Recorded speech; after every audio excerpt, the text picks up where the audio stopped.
me out to the ball game. Take me out with the crowd. Buy me some peanuts and Hi, crackers. I'm Lou Green. Welcome to America's Crossroads. Last spring, I met with Pete Tucci of the Tucci Lumber Company in Norwalk, Connecticut.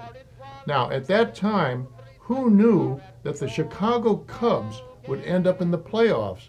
And what does Pete Tucci have to do with it? Well, the lumber company I'm talking about in Norwalk makes baseball bats.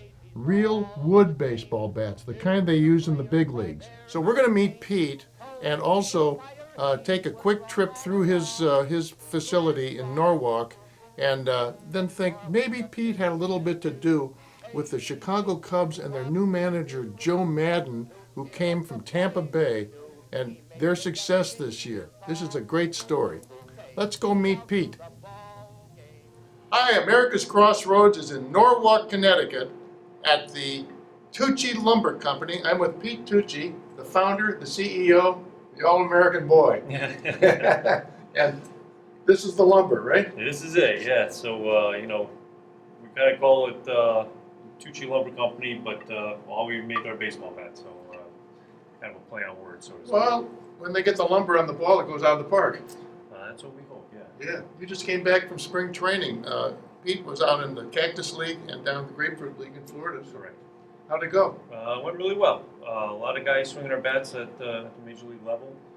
So a lot of the trip is just checking in on our guys and make sure everything is correct and their bats are to the specs they wanted and everything feels good. And a lot of the trip is kind of building off of those guys and getting the bats into the hands of more players. Start making this bat. I see a thing over here. Let me get it for you. This little piece of wood, huh? Yep, so this is a billet. Yep. This is basically, when we buy the wood from our mills, this is how it comes into us. So it gets shipped in pallets, and they're all about 37 inches long and about 3 inches round. And from this is how we then get them, we grade them, weigh them, get stacked in our billet room, and eventually, when that certain billet is needed, will be selected and turned into a bat. Each one of these is handmade. Yeah, Yeah, and it's a real process. and finished. Yeah. We do have CNC machines that actually turn the raw wood into a bat, but then from there it's all hand sanded, hand painted.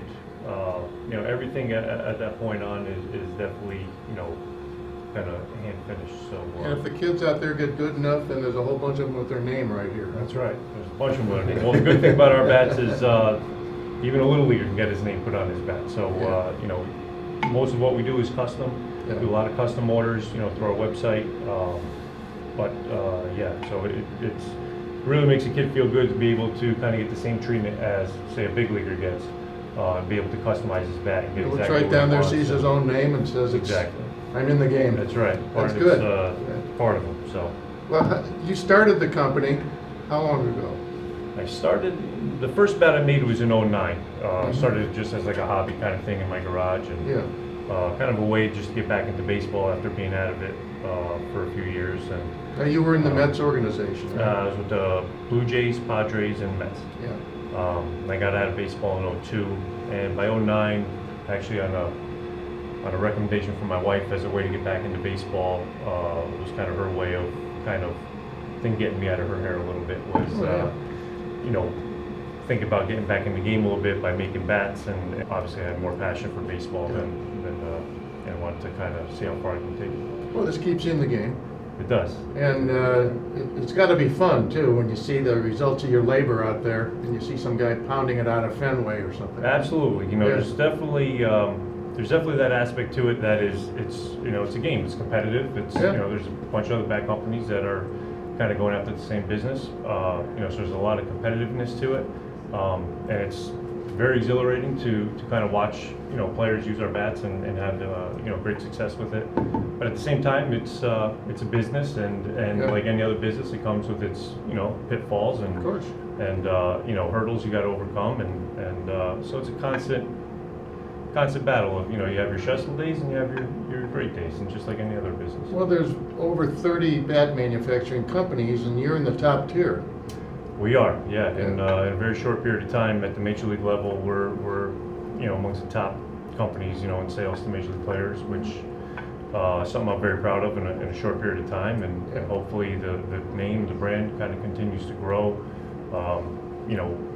because of our major league success, and starts kind of getting a lot more well known and recognized throughout the rest of the country with amateur players, and hopefully soon you'll be able to find our bats in retail stores and kind of throughout the country. So. Well, look what happened to that little company down in Kentucky.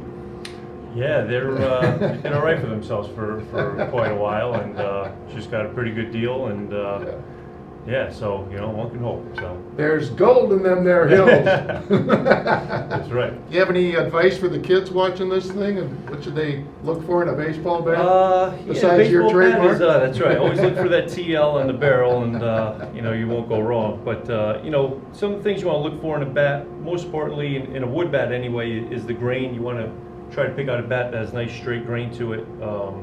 It's always the straighter the grain, the more solid the bat's going to be, the more durable it's going to be. But not only that, as far as success, when it comes to a bat, don't try to pick out a bat that's too big for you. And on the other side, don't try to pick out a bat that's too light. You always want to be able to swing a bat that's heavy enough to be durable, yet light enough that you can manage and have success with it. So, especially with wood bats, you're always kind of walking that fine line of, you want the bat to be as hard as possible and as durable as possible. The heavier the wood you use, the more durable the bat is and the harder the bat's going to be.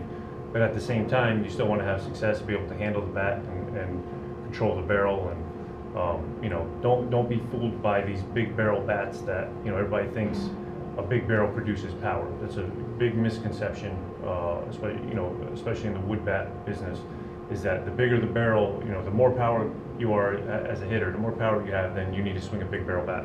That's not the case. Probably the majority of the home run hitters at the major league level actually use a smaller barrel bat, and most of the kind of line drive singles type hitters actually use bigger bats. So it's kind of a reverse of what you would think is the case, but. So don't be fooled by thinking, oh well, I'm a power hitter. I want to be a guy who hits for power, and I need to swing this really big bat or a really big barrel bat. Well, you go back and get some more major leaguers signed up. I'll try. Thank you. All right, I appreciate it. Casey was baseball mad, had the fever and had it bad. Just to root for the hometown crew every Sue, Katie Blue. On a Saturday, her young beau called to see if she'd like to go to see a show, but Miss Kate said no. I'll tell you what you can do. Take me out to the ball game, take me out with the crowd. Buy me some peanuts and cracker jack. I don't care if I never get back. Let me root for the home team. If they don't win, it's a shame. For it's 1, 2, 3 strikes, you're out at the old ball game.